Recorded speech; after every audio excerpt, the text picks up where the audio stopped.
de Deus. Ó tu que escutas a oração, a ti virão todos os homens por causa...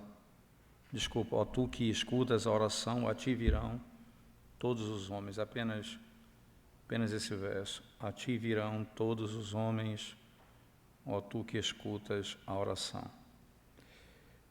Hoje, irmãos, nós vamos tratar o quarto ponto desse tema, que é as orações aceitas e atendidas por Deus certamente serão, e aqui é um ponto importante, no tempo oportuno, respondidas de modo que o crente possa percebê-las e experimentá-las, né?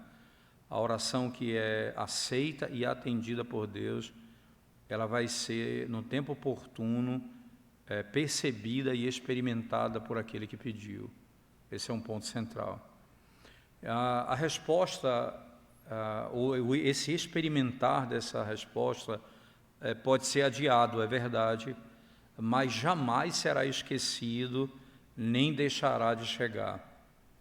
Certo? Então, pode adiar, mas não ser esquecido.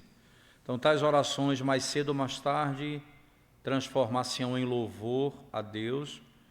Depois de a fé ser provada por algum tempo, ela dará lugar à percepção e à experiência da resposta de Deus que veio conforme Ele ordenou.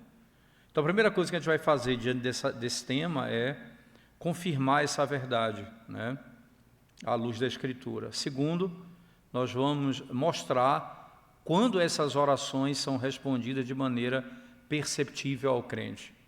Então, primeiro, confirmar e depois mostrar isso, como isso ocorre.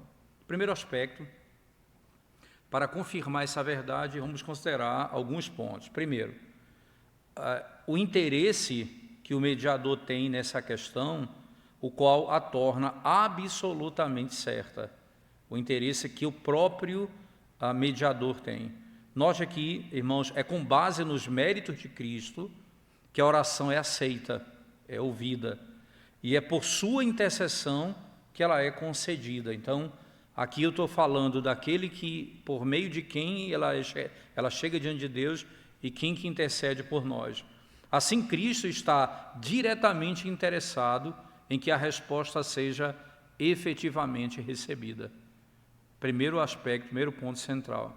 Além disso, a gente pode falar que Ele é o grande administrador nos céus, em cujas mãos foi depositada toda a plenitude das bênçãos do pacto, destinadas aos pecadores eleitos, né?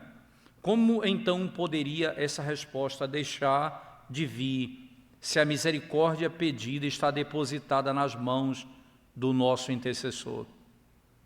Então, não está depositado nas minhas mãos, nem na minha habilidade, mas nas mãos daquele que intercede por nós. Então, o primeiro argumento, a primeira confirmação se dá pelo interesse que o mediador tem nessa questão, e o qual torna absolutamente certa a resposta. Segundo aspecto, segundo argumento que a gente pode utilizar, é a fidelidade de Deus à sua própria palavra. A gente já tratou disso em algum momento, agora vamos focar nesse elemento, a fidelidade de Deus à sua palavra. No Salmo 89, no verso 8, o salmista diz assim: ó Senhor, Deus dos exércitos, quem é poderoso como Tu és, Senhor, com a Tua fidelidade ao redor de Ti? Quem é poderoso, quem é como o Senhor é, com a Tua fidelidade ao redor de Ti? Então, a fidelidade de Deus, ela permanece firme como uma rocha inabalável em meio a todas as mudanças pelas quais nós passamos como filho de Deus. Independente das mudanças, ele permanece firme. Então, sua palavra precisa cumprir-se. E a sua promessa necessariamente será realizada como ele ordenou. Veja, isso vai ser independente dos obstáculos que pareçam impedir o cumprimento daquilo que ele mesmo prometeu. Então, a gente sabe que antes passarão os céus e a terra, né? Antes passarão os céus e a terra do que falhar uma única promessa ou atrasar-se um só instante além do tempo determinado para o seu cumprimento. Né? Nisso não vai acontecer. Abacuque 2, o profeta diz lá no verso 3 o seguinte: porque a visão ainda está para cumprir-se no tempo determinado. Ela se apressa para o fim e não falhará. Se tardar, espera-o, porque certamente virá, não tardará. São as palavras do profeta com essa gloriosa verdade. A fidelidade de Deus, a sua palavra é uma declaração óbvia do textual de que ele se compromete em conceder aquilo que ele ouviu e recebeu como oração. Terceiro aspecto, terceiro argumento, irmãos, é o amor e a compaixão que Deus tem por seus filhos que clamam a Ele. O amor e a compaixão que Deus tem por seus filhos que clamam a Ele. Salmo 34, verso 15, o salmista afirma: os olhos do Senhor repousam sobre os justos, e os seus ouvidos estão abertos ao seu clamor. Os seus ouvidos atentos ao clamor dos justos. Ele jamais esquece o clamor deles. O Salmo 9, verso 12, o salmista ainda afirma: não se esquece do clamor dos aflitos. Não se esquece do clamor dos aflitos. Ora, sendo o Deus do seu povo, ele será verdadeiramente Deus para eles, conforme a expressão de 1 Crônicas 17, 24. Né? Isto é, agirá para com eles como convém ao Deus da aliança, ouvindo e respondendo às suas orações. Então, aí há um elemento do amor e da compaixão que Deus tem pelos filhos dele. Então, ele é atento à oração dos aflitos e dos abatidos, nesse caso, mas que são aqui seus filhos. Quarto e último lugar nesse argumento, irmãos, essas orações são produzidas pelo próprio Espírito de Deus. Nós vimos nos estudos anteriores que a intercessão do Espírito ocorre em nós, então ele opera em nós a oração. Então a oração é produzida em nós pelo Espírito. Então Romanos 8, 26, como lemos várias vezes nas aulas anteriores, nos estudos anteriores, nos ensina que o Espírito é quem opera essas orações no coração do crente. E é certo que Deus enche a boca que Ele mesmo abre.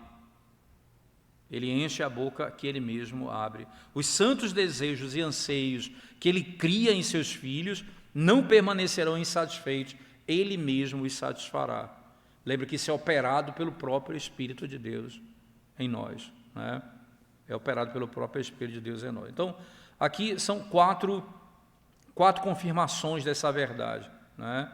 Que verdade, irmãos? É que as orações aceitas e atendidas por Deus certamente serão, no tempo oportuno, respondidas de modo que o crente possa percebê-las e experimentá-las, né? Então, esses 4 argumentos que nós aqui tratamos. Em segundo lugar,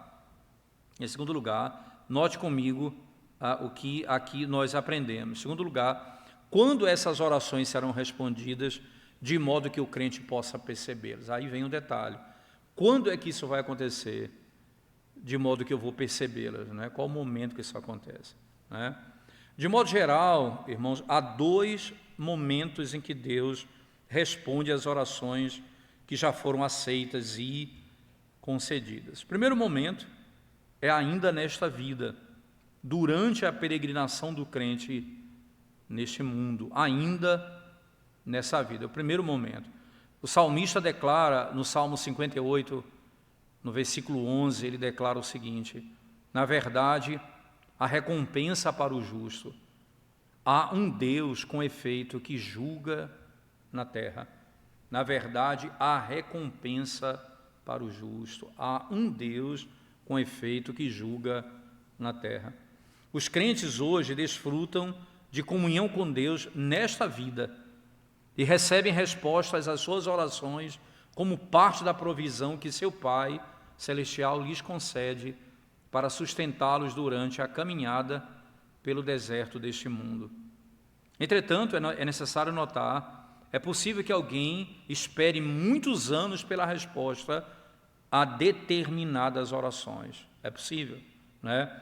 E somente ao final da vida veja Deus responder, podendo então dizer, juntamente com Simeão, que no final da sua vida declarou em Lucas 2, 29 e 30, agora, Senhor, despede em paz o teu servo, segundo a tua palavra, porque os meus olhos já viram a tua salvação.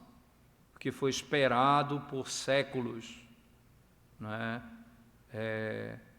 Nós podemos perceber que Simeão contemplou com seus olhos já no fim da sua vida, até dizendo que Deus poderia despedi-lo em paz. E é interessante que quanto aos momentos da vida em que Deus responde às orações, podemos dizer, de modo geral, né, que há 4 ocasiões principais em que Ele responde nessa vida, né? Primeiro, veja, no tempo em que o Senhor volta a manifestar seu favor à sua igreja e ao seu povo, depois de haver escondido deles o seu rosto.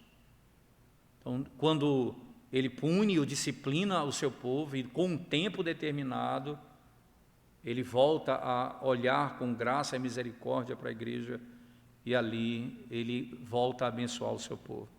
O Salmo 102, que é um salmo belíssimo, versos 16 e 17, declara o seguinte: quando o Senhor edificar a Sião, aparecerá na sua glória, atenderá à oração do desamparado e não desprezará a sua súplica. Veja, quando o Senhor edificar a Sião, Ele voltará, Ele aparecerá na sua glória. E o que vai acontecer? Ele ouvirá a oração do seu povo. Quando o Senhor volta para nós, quando Ele retorna para nós, a sua misericórdia se manifesta a nós. Os filhos podem clamar por muito tempo ao seu pai, sem perceberem qualquer resposta, enquanto ele está irado com a mãe, que isto é, com a própria igreja. Mas quando torna a favorecer a sua igreja, eles passam a receber respostas rápidas às orações. Isso é muito interessante. O Senhor se agrada da sua igreja.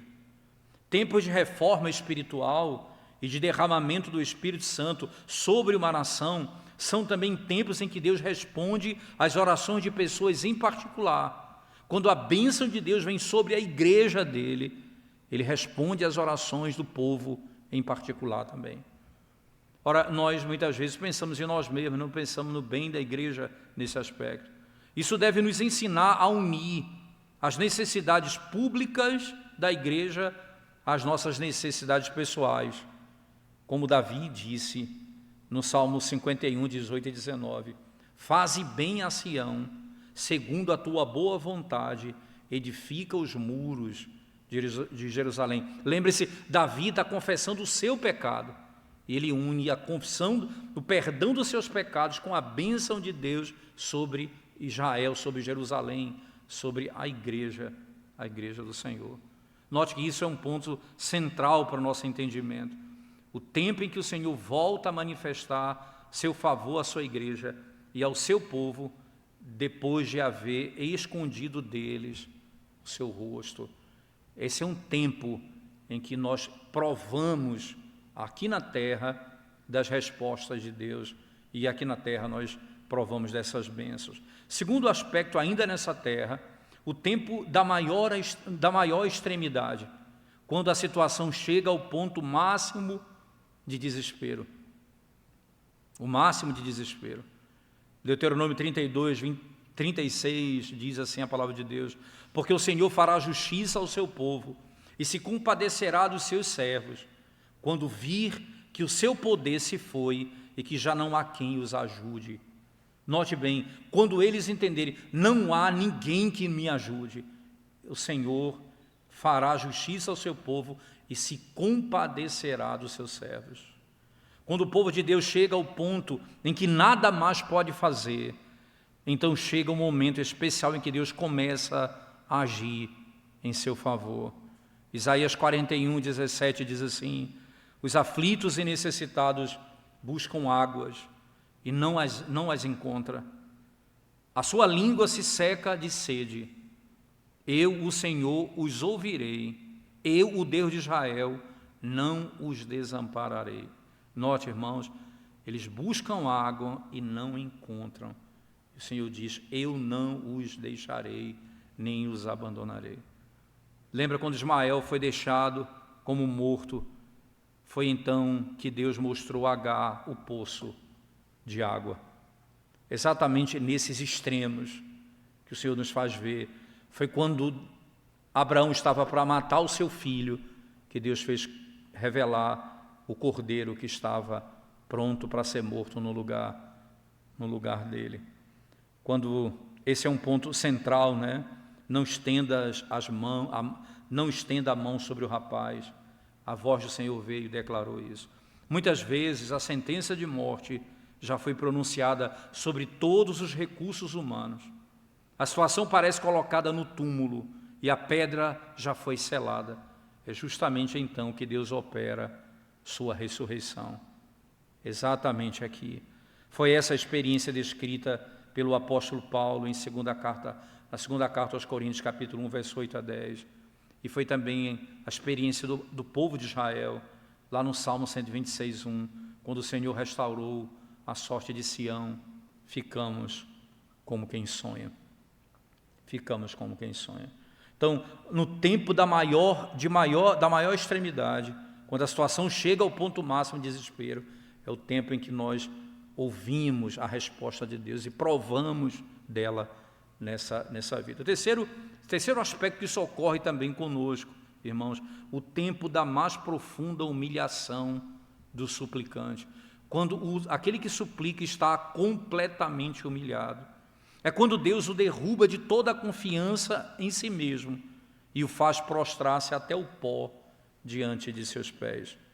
Foi assim com Jó, né? E também com a mulher cananeia. Foi assim que ele fez. É costume do Senhor humilhar profundamente seus filhos antes de exaltá-los. Esse é o caminho natural da glória de Deus.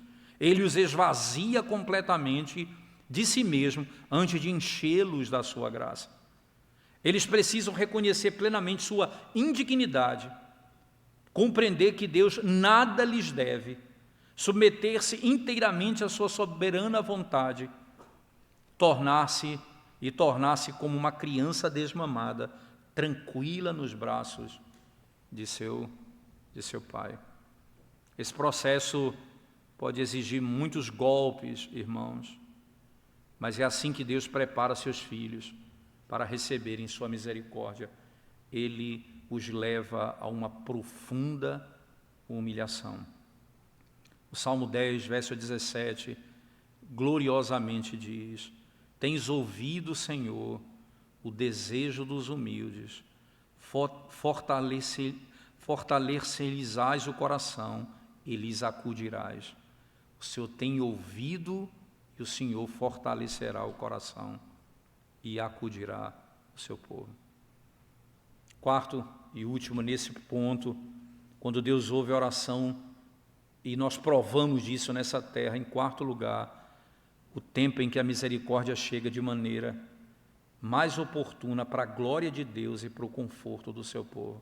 Lembre-se que esse é o ponto central da história. Deus é mais glorificado, Deus é mais exaltado nesse momento da história. Porque eu devo pensar, por que Ele não me ouve agora? Né? Porque agora Ele não vai ser tão exaltado quanto no fim. Como a gente ouve a história de Lázaro, ou melhor, de Lázaro mesmo, João 11. Deus foi mais glorificado na ressurreição dele do que na cura da enfermidade dele.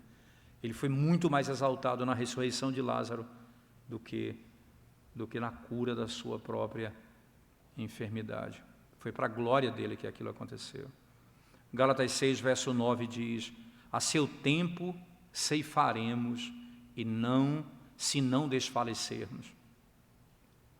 No tempo determinado nós vamos colher. O agricultor espera colher na época da colheita, pois esse é o tempo apropriado. Assim também nosso Deus é o mais perfeito juiz do momento adequado para realizar cada propósito. Note isso. Deuteronômio 32, 4 diz a palavra de Deus: todas as suas obras são perfeitas. São perfeitas. Ele faz tudo com perfeita sabedoria e justiça. Então, aquele que orou ficará plenamente satisfeito, tanto com a demora da resposta, quanto com todos os passos da providência ao longo do caminho. Porque o que se busca na resposta à oração é a glória de Deus. E lembre-se disso, irmãos, a gente tem trabalhado isso em 2 Samuel, na pregação da manhã. Lembre-se disso. Deus atou a glória dele ao bem da igreja. Se buscamos a glória dele, é impossível isso não ser para o bem da igreja. Porque ele atou as duas coisas. Não há como separar. Você imagina o Deus que trará glória ao nome dele em qualquer circunstância, é o Deus que ama a sua igreja. Então, se você busca a glória de Deus, não há como você não buscar o seu próprio bem. É impossível. Agora, nem sempre quando você busca o seu próprio bem, você busca a glória de Deus, né? Por isso o caminho é esse, é a glória de Deus primeiro, para que a bênção seja dada a todos nesse sentido, né? Ao final, reconhecerá que Deus agiu perfeitamente em tudo e cantará juntamente com os remidos em Apocalipse, capítulo 15, verso 3. Grandes e admiráveis são as tuas obras, Senhor Deus Todo-Poderoso. Justos e verdadeiros são os teus caminhos, ó Rei das Nações. Justos e verdadeiros são os teus caminhos. Aquilo que o Senhor faz é bom e verdadeiro. E aí, a primeira resposta é: nessas circunstâncias, nós provaremos na terra das respostas que foram ouvidas e aceitas por Deus na nossa oração. Nós ouviremos e provaremos nessas circunstâncias aqui. Mas não apenas naqui, irmãos, também na eternidade, é o segundo aspecto. Nós provaremos a resposta na plenitude, na eternidade. Quando o crente que orou já tiver entrado no outro mundo, haverá também um tempo de respostas às suas orações. Que coisa! Malaquias, capítulo 3, verso 17 a 18. O profeta declara o seguinte, irmãos. Veja o que o profeta diz: eles serão para mim propriedade particular, diz o Senhor dos Exércitos, naquele dia que prepararei. Poupá-los-ei como um homem poupa seu filho que o serve. Então vereis outra vez a diferença entre o justo e o perverso, entre o que serve a Deus e o que não serve. Nós não queremos dizer que os crentes continuarão orando na eternidade, não é isso. Mas que muitas das orações feitas nessa vida receberão resposta na vida por vir. Quando nós, naquele dia que o Senhor preparou, e nós formos poupados, como um servo é poupado da maneira que serve e lida com o seu próprio pai, como diz o texto de Malaquias, né? Poupá-los-ei como um homem poupa seu filho que o serve. Nós servimos a Deus não como escravos, mas como filhos, e nós contemplaremos isso no fim. O Senhor ouviu a nossa oração. É por falta dessa percepção que muitos caem em colapso.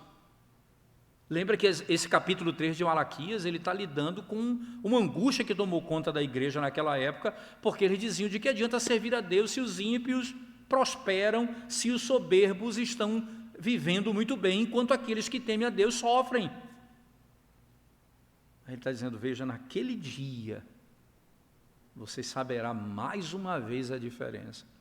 Eu vou te poupar, como não pouparei aqueles que não esperaram em mim. Primeira coisa, irmãos, o Senhor nos mostra claramente que é na eternidade que nós veremos muitas orações cumpridas. Como isso ocorrerá? Vamos considerar, irmãos, alguns pontos, para encerrarmos esse estudo dessa noite. Consideremos alguns pontos. Primeiro, há orações aceitas e concedidas por Deus que jamais receberão resposta completa deste lado da eternidade.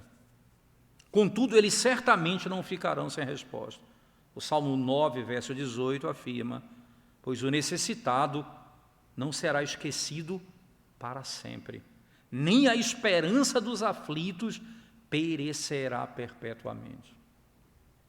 Portanto, sua resposta pertence aonde? À eternidade. É o caso da oração de todos os filhos de Deus, registradas em Romanos 7, 24. Desventurado homem que sou, quem me livrará do corpo desta morte?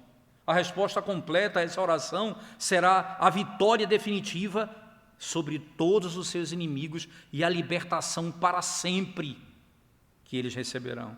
Algo reservado para a ressurreição, quando lá na primeira carta aos Coríntios, capítulo 15, 26, Paulo afirma: o último inimigo a ser destruído é a morte. Que coisa! Há orações aceitas e concedidas por Deus que jamais recebem resposta completa deste lado da eternidade. Deste lado da eternidade. Quando nós entrarmos na eternidade, nós vamos ouvir, a morte foi vencida, a vitória nos foi concedida completamente. Segundo aspecto na eternidade, como que Deus responde à nossa oração. Há também orações que recebem resposta parcial nessa vida, mas somente serão plenamente respondidas quando o crente entrar no mundo vindouro. As orações pela vinda do reino de Cristo, venha o teu reino, por exemplo, já começaram a ser respondidas agora, mas somente alcançarão o seu cumprimento quando, irmãos? No último dia. Da mesma forma, as súplicas por livramento das tentações, não nos deixe cair em tentação. A súplica pelo livramento do poder das paixões pecaminosas, a súplica para o livramento da corrupção interior, recebem nessa vida a resposta, recebem um penhor, uma antecipação da resposta.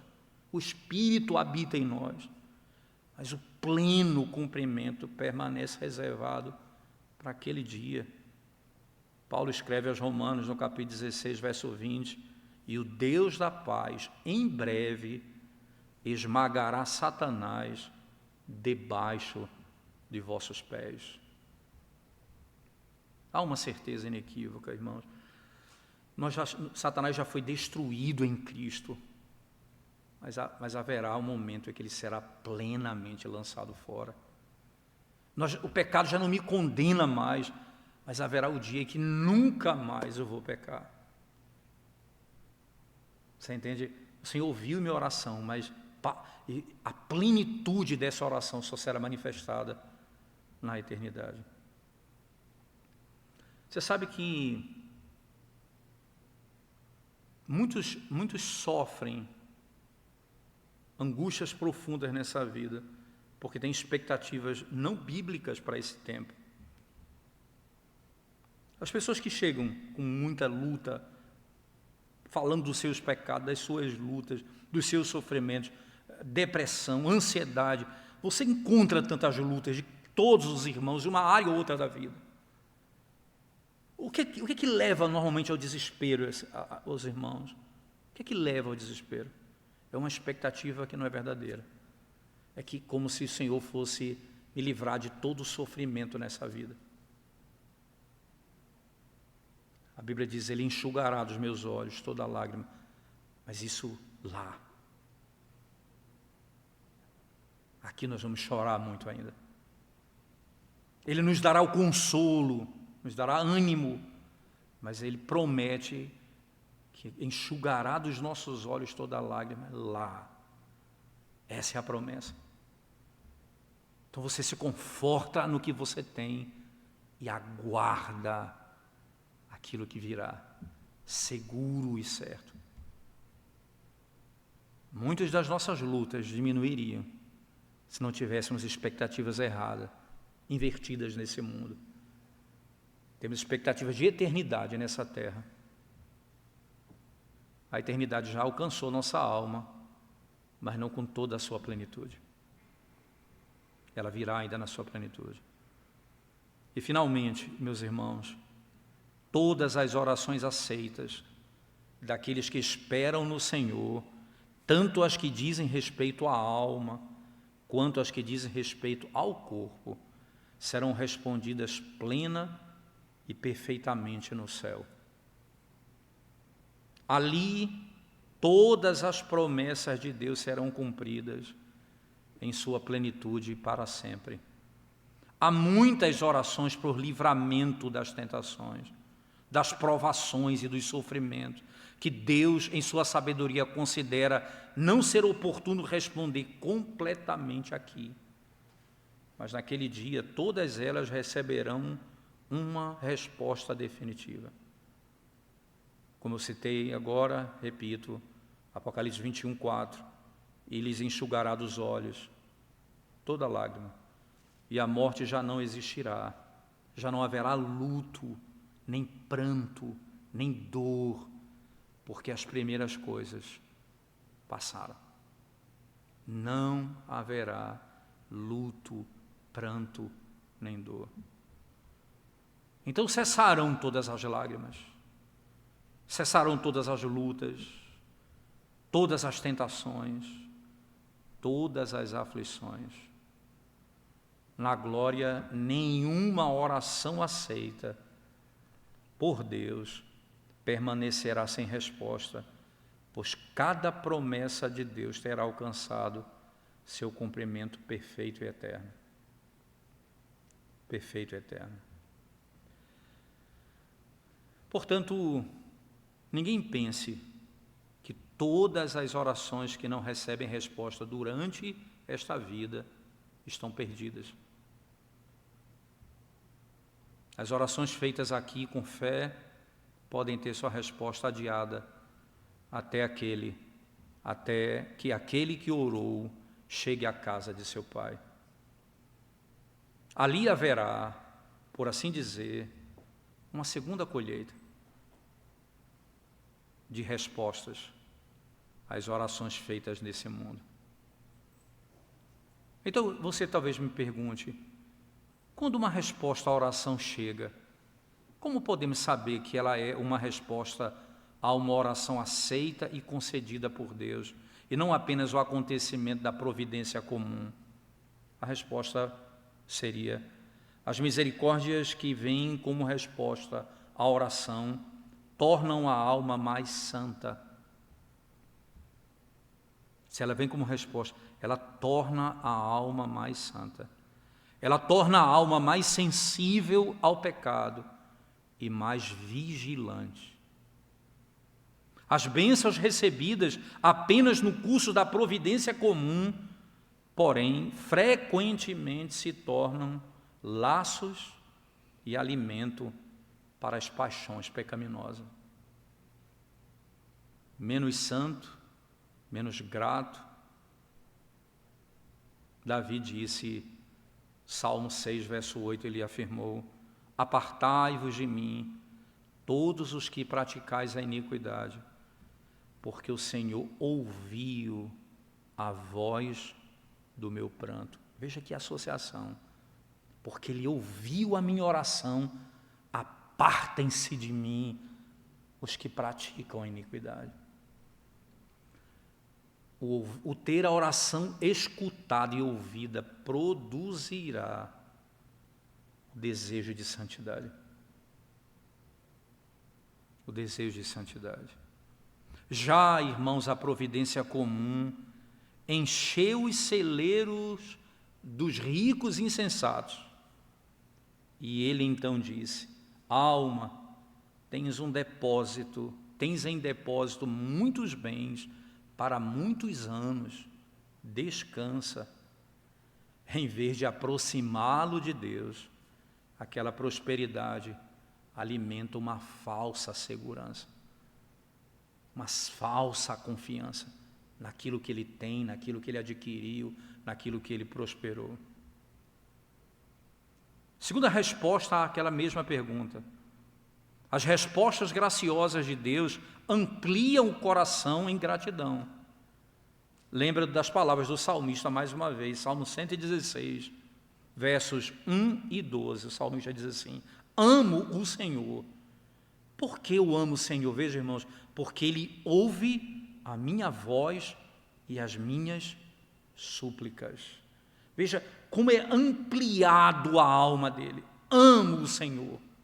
Ele continua: que darei ao Senhor por todos os seus benefícios para comigo? O desejo de servi-lo. Além disso, elas fazem um crente alegrar-se mais no doador do que naquilo que ele recebe. Lembra de Ana, em 1 Samuel 2, verso 1, quando orou, disse: o meu coração exulta no Senhor. O meu coração se alegra no Senhor. O sinal do favor de Deus que acompanha a misericórdia faz com que ela tenha um valor imensamente maior do que a própria grandeza aparente. Ela disse: a minha alma exulta no Senhor. Ela teve um filho que ela tanto pediu. Ela queria um filho e a alma dela exulta em quem? No Senhor. Essa é a bênção, irmãos. Essa é a glória revelada aqui. Jacó disse a Esaú as seguintes palavras: ver o teu rosto é como contemplar o rosto de Deus, pois me recebeste com tanta bondade. Que coisa, irmãos, é mais do que aquilo que ele recebeu, ele vê Deus naquilo que ele recebeu.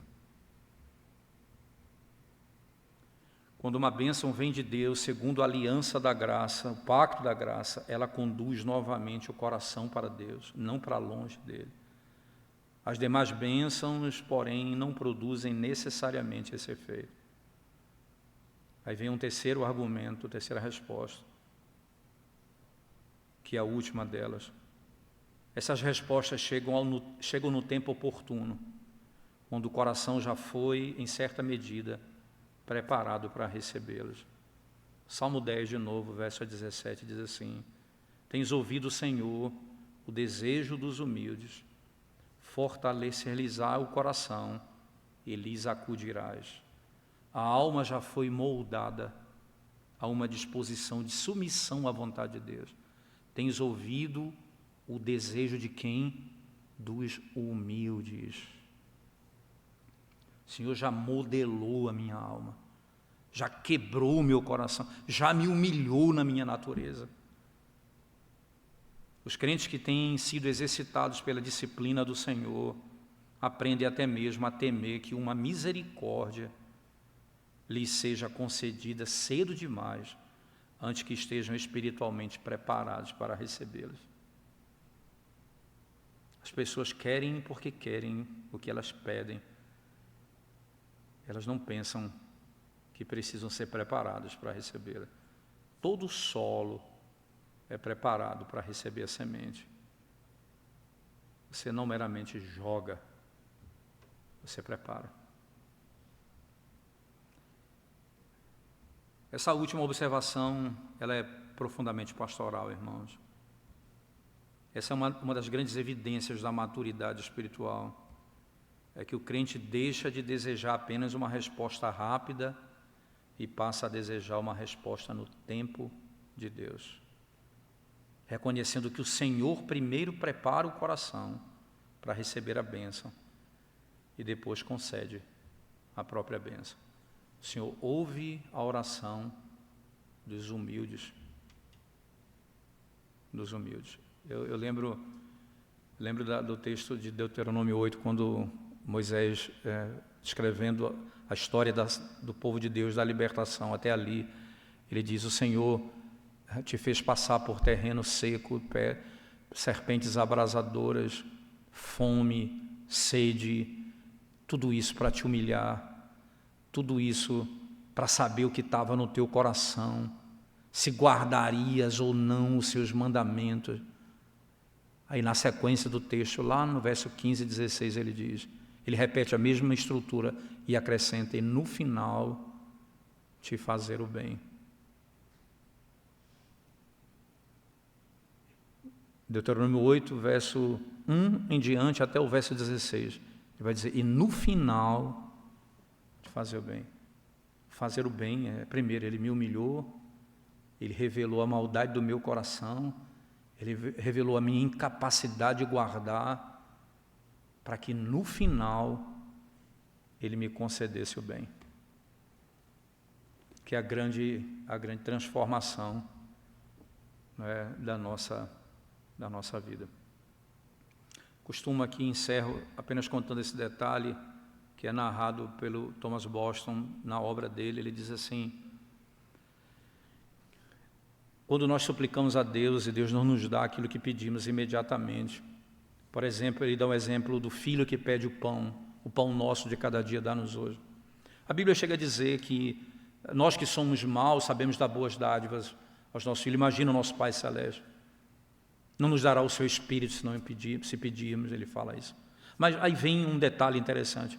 Você pede alguma coisa a Deus, né? Você chega a Deus e fala: Pai, eu preciso da tua... me socorre, eu tenho essa necessidade na minha vida. Aí o Senhor ouve a oração, atende, mas não lhe concede aquilo que você pede. Aí você volta a Ele e diz: Senhor, mais uma vez eu estou aqui na Tua presença, eu preciso, a minha alma anseia, meu coração tem necessidade desse benefício espiritual, disso ou daquilo outro, ou de qualquer coisa, do alimento, do trabalho, eu preciso de alguma coisa nesse sentido. Aí você chega para Deus e continua pedindo. Aí Ele diz assim, Deus fala: por que você veio pedir a mim? Aí você diz: porque o Senhor é meu Pai. O Senhor é meu Pai. O Senhor ouve, se alegra, mas não responde. Não dá a Ele, responde, mas não concede a Ele aquilo que Ele pediu. Ele volta ao Pai de novo e suplica mais uma vez as mesmas bênçãos, as mesmas misericórdias, da mesma maneira. E aí vem a pergunta: por que você veio a mim? Antes porque Ele tem poder, antes porque Ele é meu Pai, mas agora Ele diz: não apenas por isso, é porque ninguém pode me conceder senão o Senhor. É só o Senhor que pode me conceder. E ele chora diante do Pai. Quem é que muda aqui? Quem que Deus está mudando aqui? O coração do suplicante. Ele compreende que não apenas ele precisa daquilo, mas que ninguém, senão o Senhor, pode lhe conceder. O Senhor prepara o coração para nos conceder os benefícios que a nossa alma tanto precisa. Ainda na próxima semana, se Deus nos conceder graça, nós voltaremos a esse tema, trabalhando mais um ponto dessa mesma doutrina, né? Mais alguns detalhes bíblicos elaboraremos em cima desse tema. E se Deus quiser, acredito que umas 3 semanas a gente consegue concluir esse tema do Deus que ouve a oração do seu povo, né? O Deus que ouve a oração do seu povo. Vamos orar e aí eu abro para alguma pergunta, caso alguém tenha alguma dúvida. Senhor, nós te exaltamos e te bendizemos o nome nessa noite, pela glória e pela bênção de podermos na tua presença clamar, aprender de ti, ouvir a tua voz. Ó Deus, o teu Espírito opera em nós, ajuda-nos a não sermos apenas ouvintes, ó Deus, mas também praticantes da tua palavra, a fim de que o nosso coração encontre paz e tranquilidade na tua presença, mas ao mesmo tempo confiança em ti, sabendo que o Senhor cuida de nós e ouve a nossa oração de maneira poderosa e sábia. No nome de Jesus nós oramos. Amém.